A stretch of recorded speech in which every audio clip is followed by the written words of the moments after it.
अगर मुझे पागलों की लिस्ट बनाने का मौका मिले तो मैं इस बंदे का सबसे ऊपर नाम दूंगा। बताता हूँ क्यों, लेकिन उससे पहले सब्सक्राइब करो। तो बात ऐसी है कि ये बंदा वीडियो गेम खेल खेल के प्लेन उड़ाने सीख जाता है और एक दिन एयरपोर्ट पे जाता है प्लेन उड़ाने के इरादे से, जो कि इसके टी शर्ट पे साफ दिखता है। और ये गाड़ी से प्लेन को खींच के ट्रैक पे लाता है और कुछ देर बाद प्लेन को हवा में उड़ा ले जाता है। इसका नाम रसल है और ये प्लेन उड़ाते समय कुछ ये बोलता है।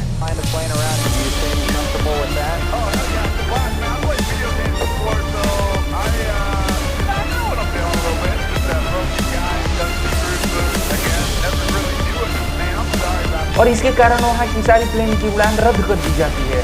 वह लगभग 1.5 घंटा प्लेन को उड़ाता रहा और उसने बोला कि मैं प्लेन को 360 रोटेट करूंगा और 360 रोटेट करने में मैं सक्सेसफुल रहा तो प्लेन को क्रैश करके अपनी जान दे दूंगा।